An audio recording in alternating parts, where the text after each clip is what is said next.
Hi, it's Mr. Adams here, a mathematics teacher with over 20 years experience who's looking at trying to solve housing affordability. In this video and also the next one, I'm going to be looking at some probabilities and the mistakes that economists often make in relation to finance.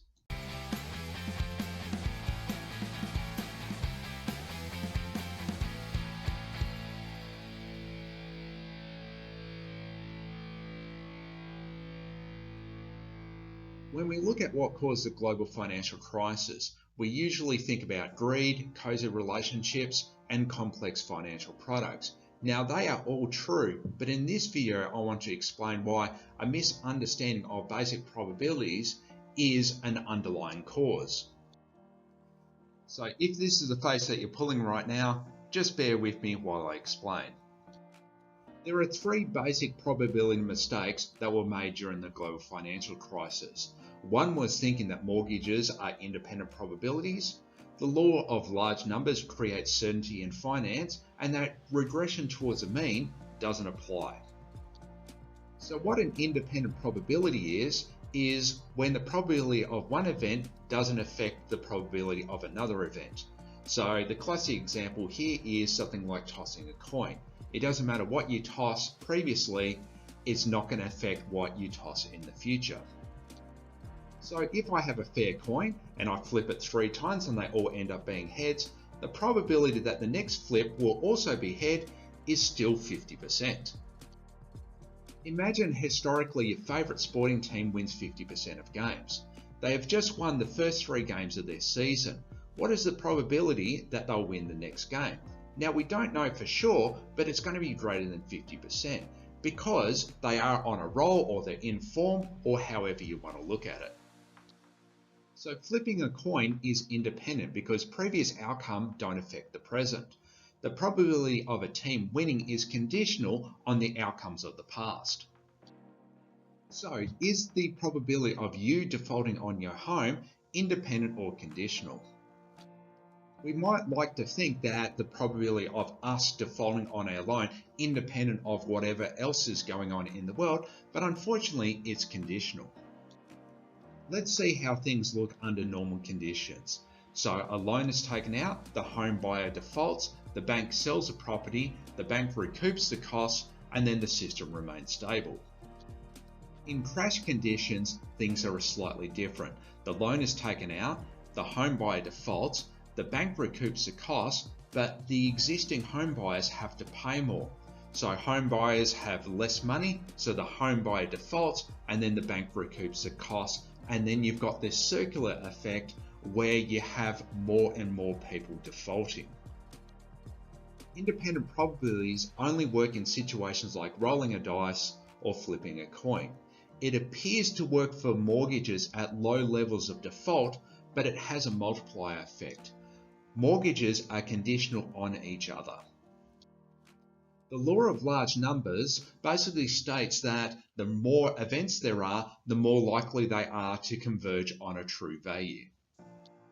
Let's say I've got this game where I've got a fair coin and it's being flipped, and I'll come out ahead provided that no more than 55% of the times it comes out as heads. If I flip just once, I've got a 50% chance of losing. If I do it 3 times, I've got a 37.5% chance of losing because there are only 3 ways out of the 8 that I could lose. After 100 trials, things look a bit weird. You only have a 2% chance of losing. So in other words, there's only a 2% chance of getting 55 or more heads out of 100. So once we get to around 1,000, it becomes near impossible. In other words, getting 550 or more heads out of 1,000 is so unlikely we can basically dismiss it. So how can we use the law of large numbers? Well, if you've got enough home loans, you know that only a very specific amount will default. But unfortunately, that doesn't work here. The reason why it doesn't work is that the law of large numbers only works for independent probabilities. Defaulting on one house creates this ripple effect. The defaulting on a mortgage is conditional on whether other people default. Let's have a look at another probability concept, which is called regression towards the mean. Basically, when values are above the mean, the next value is likely to be closer to the mean than further away from the mean. So what does this all mean? It means that taller parents will likely have shorter children, and shorter parents will likely to have taller children. If your favourite player has had a great game, they will likely play worse the next game. Now, this is not to say that this always happens, because there are always variations here. It's just that these are the things that are likely to happen. So in a finance context, if interest rates are high, they will likely fall in the future. If they are low, they will get higher. If house price growth is higher, it will be lower in the future and vice versa. Now, there is some evidence to support this. Greece, Spain, Ireland, Iceland, and the US all had significant house price rises, but then significant drops during the GFC. Australia's price rises weren't as significant and they didn't receive such a drop. So what were some of the probability mistakes made during the GFC? Presuming that house defaults were independent of each other, that the law of large numbers would protect them, and that regression towards the mean wouldn't lead to lower house prices after higher ones.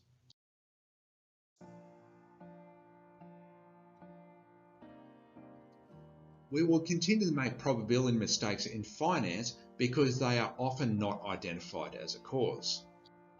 Often I blame economists, but in this case I'm going to blame the system that I'm a part of. Beyond year 9, if you're taught finance, you aren't taught probability and vice versa. In schools, probability is also often an afterthought. I'm the only mathematics teacher that I know of that has spent significant time at university studying probability. At university, good mathematicians are encouraged to do calculus and not probability. I'm not surprised that economists rarely frame their arguments in terms of basic probability concepts because they haven't been taught them. So my mathematics education is a little bit weird. So in year 9, I stopped doing finance and statistics because in year 10, I started the stream that would lead on to methods and specialists. And that's what I did in year 12. And so that included the probability component. In university, I started to specialize not just in probability, but also statistics. So I started to move away from the more calculus stream. I ended up doing some econometrics, but the way that I learnt extra finance was actually going back as a teacher and teaching what became general maths. For whatever reason, we've decided that if you're not great at maths, you do statistics and finance. If you're great at maths, you do algebra and probability, but the skills really required for the economy from a mathematical point of view is statistics, finance, and probability. Thanks for watching. Please subscribe and hit the like button. Please leave a review and a comment.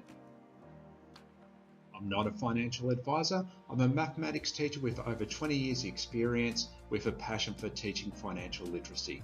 Please read the disclaimer.